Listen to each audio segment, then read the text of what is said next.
Hey hello everyone, welcome to our YouTube channel एजी आपा। आज म्यूचुअल फंड का हम लोग 8th चैप्टर पढ़ने जा रहे हैं जिसका नाम है टैक्सेशन। टैक्सेशन का नाम सुनते ही जब से 2016 बीता है और तो टैक्सेशन का नाम सुनते ही ताई जी का फोटो हम लोग के सामने आ जाता है कि ताई जी हर जगह पे टैक्स लेने के लिए चली आ रही है। तो इसीलिए मैंने ये फोटो यहाँ पे डाली हुई है।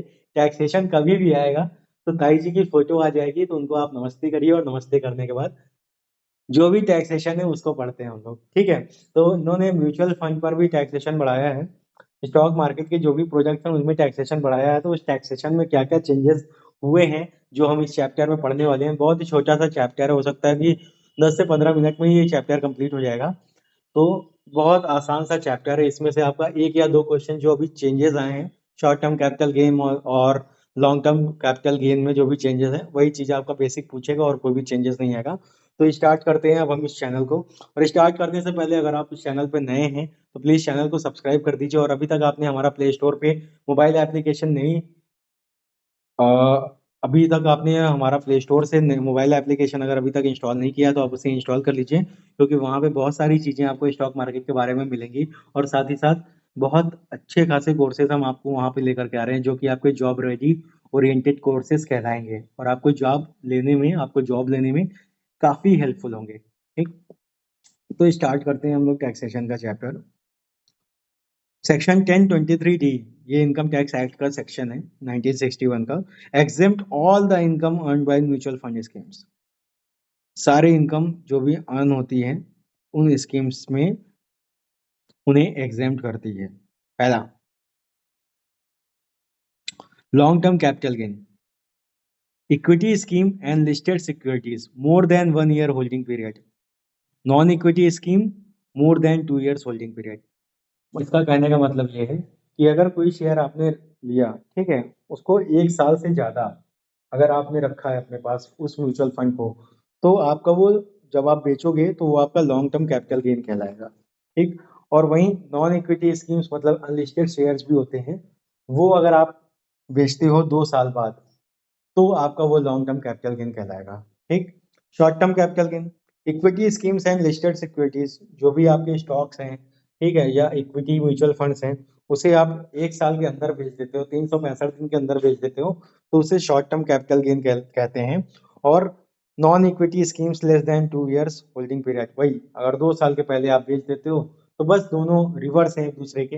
अगर पहले बेचा उस ड्यूरेशन पे तो शॉर्ट टर्म कैपिटल गेन, और उस ड्यूरेशन के बाद बेचा तो आपका वो लॉन्ग टर्म कैपिटल गेन कहलाता है।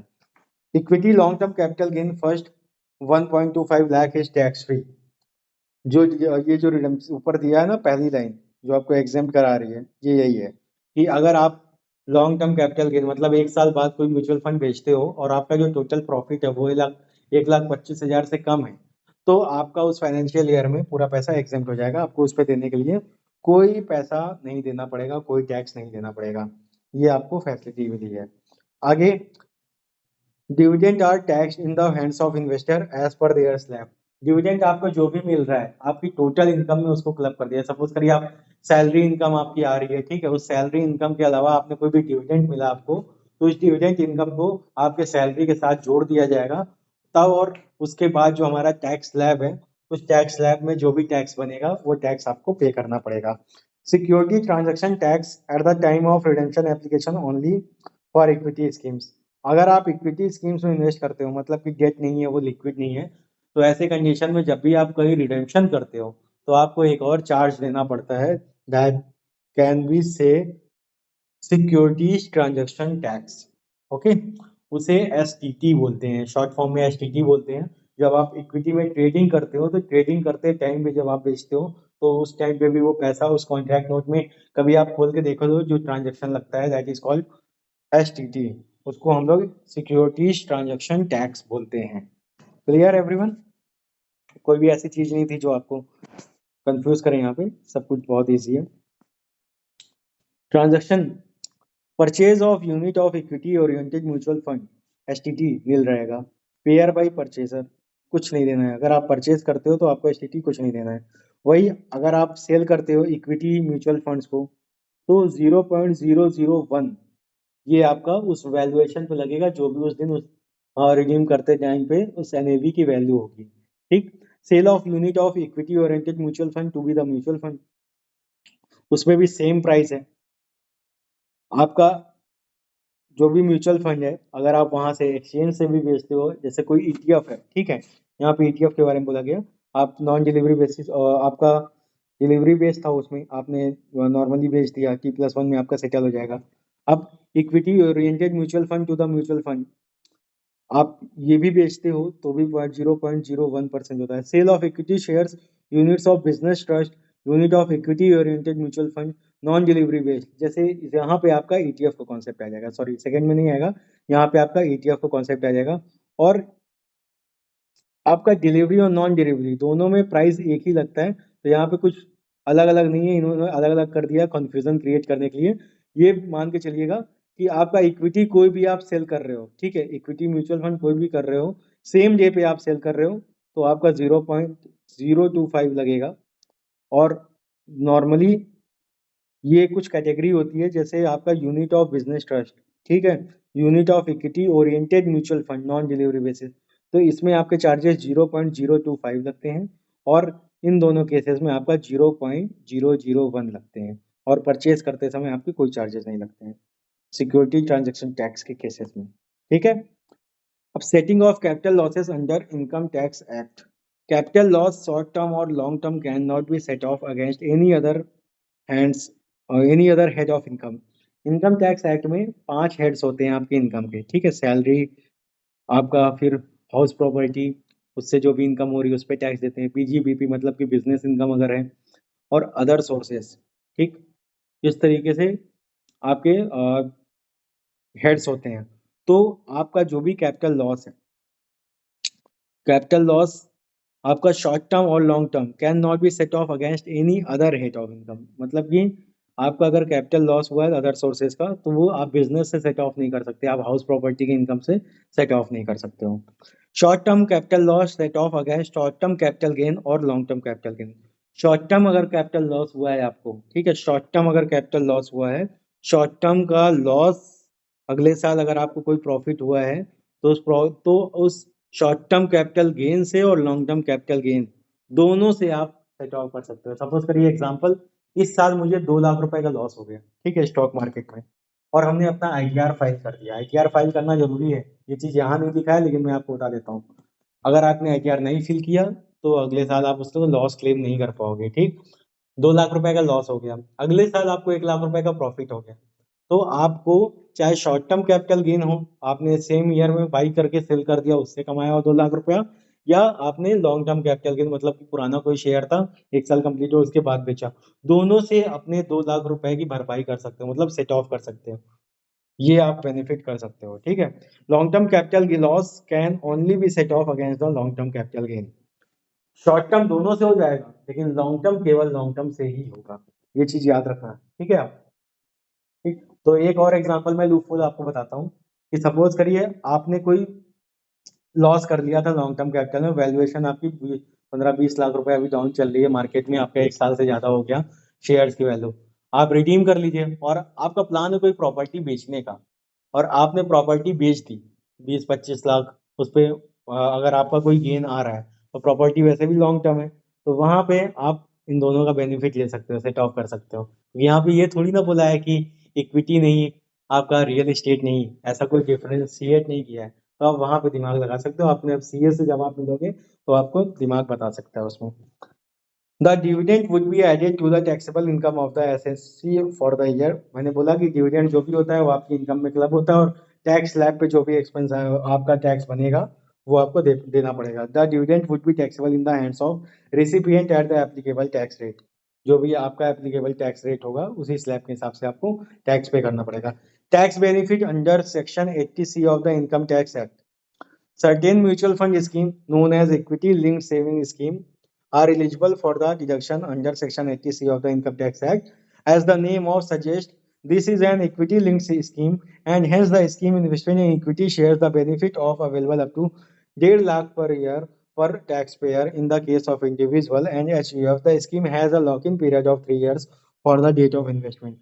इतना लंबा बताया है मैंने, पहले ही आप लोगों को बताया कि ईएलएसएस एक तरीके की स्कीम होती है जिसको इनकम टैक्स एक्ट 18 1961 में 80C में डिडक्शन मिलता है मैक्सिमम 1.5 लाख रुपए का, और उसमें 3 लाख का लॉक इन पीरियड हुआ करता था। पिछले चैप्टर्स में मैंने बताया ना, ये पूरी चीजें कहानी उसी चीज के बारे में बताई गई है, और आपको ये चीज याद भी होगा। ठीक है,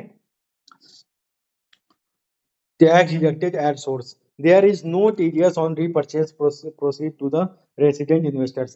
TDS एक ऐसी प्रक्रिया है कि जैसे सैलरीड पर्सन हैं आप, ठीक है, या आपको कोई इंटरेस्ट इनकम आ रही है, तो ऐसे कंडीशन में गवर्नमेंट क्या कहती है कि वो तो इनकम आपकी आ ही रही है ना, तो पहले से ही पे करने से पहले सभी एम्प्लॉयर को बोलती है या सभी कंपनीज को बोलती है कि आप कोई भी इनकम इनको क्रेडिट कर रहे हो, कोई भी कमीशन वगैरह, तो आप उस पे कमी हमें पहले ही टैक्स डिडक्ट कर दो, और अगले साल जब ये आईटीआर फिल करेंगे, लगेगा कि हमने इनसे ज्यादा टैक्स ले लिया है, तो ये अपना रिफंड क्लेम कर लेंगे।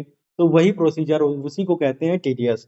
ठीक है, लेकिन यहाँ पे रीपर्चेज प्रोसीड रेसिडेंट इंडिविजुअल जो भी करते हैं, जो कि इंडिया में रहते हैं, उसका एक डेफिनेशन है, 182 डेज से ज्यादा अगर इंडिया में रहते हैं तो वो रेसिडेंट इंडिविजुअल कहलाते हैं, तो उनको वो टीडीएस नहीं देना होता है रीपर्चेज प्रोसीड करने में। ठीक है, in case of dividends from mutual fund schemes even for resident individual TDS is applicable. लेकिन आपको जब डिविडेंड क्रेडिट होगा तो कंपनी पहले ही टीडीएस काट लेगी, और उस टीडीएस को कंपनी अपने पास नहीं रखती, वो गवर्नमेंट को बता देती है भैया आपने बोला था ना, हमने देखिए टैक्स उसका पहले से काट के आपको दे दिया है, अब आप समझना।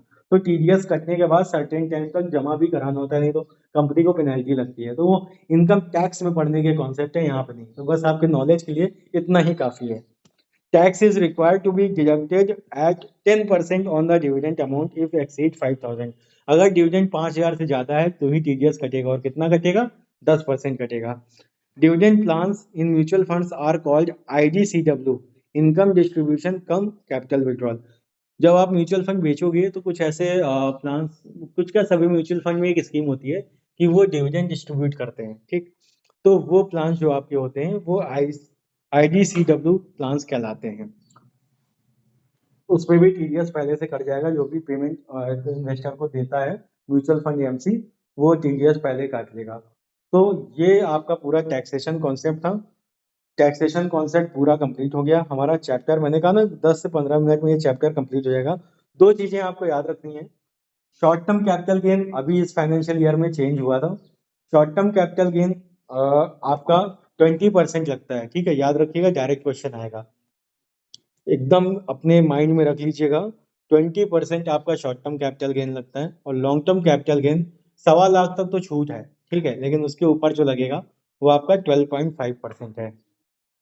क्लियर हो गया सबको? ठीक, और एक नई चीज आई थी यहाँ पे, पता नहीं यहाँ पे आए कि ना आए, रियल एस्टेट में जो आपका इंडेक्सेशन बेनिफिट हुआ करता था, वो इंडेक्सेशन बेनिफिट इस फाइनेंशियल ईयर में अब चेंज कर दिया गया है लास्ट यूनियन बजट में, और आपको जो भी गेन होगा उस पूरे गेन पे लॉन्ग टर्म कैपिटल गेन आपको 12.5% देना पड़ेगा। तो लॉन्ग टर्म कैपिटल गेन 12.5% है, शॉर्ट टर्म कैपिटल गेन 20% है। आपके माइंड में एकदम क्लियर होना चाहिए शॉर्ट टर्म कैपिटल गेन किसे कहते हैं। अगर कोई इक्विटी है, म्यूचुअल फंड है, एक साल के पहले कोई सोल्ड आउट कर रहा है 365 दिन पूरा होने से पहले, that can be called short term. और कोई अनलिस्टेड शेयर्स है, इक्विटी का पार्ट नहीं है, तो उसमें 2 साल के पहले अगर कोई सेल कर रहा है उसे शॉर्ट टर्म कैपिटल गेन। और इसके बाद 1 साल बाद कोई इक्विटी, म्यूचुअल फंड, ये सारी चीजें सेल कर रहा है, या आपका अनलिस्टेड शेयर, ये सारी चीजें कर रहा है, तो 2 साल के बाद का उसे लॉन्ग टर्म लॉन्ग टर्म कहा जाएगा। वहां पे 12.5% का टैक्स आएगा। क्लियर है एवरीवन? मुझे लगता है कि आपको ये क्लियर हो गया होगा टैक्सेशन का कॉन्सेप्ट। इससे ज्यादा कुछ नहीं आएगा, 2 नंबर का क्वेश्चन हो सकता है, यहाँ से आ सकते हैं। अगला चैप्टर हमारा थोड़ा सा इंपॉर्टेंट है, लंबा चैप्टर है, उसमें से 8 से 10 नंबर के क्वेश्चंस आते हैं।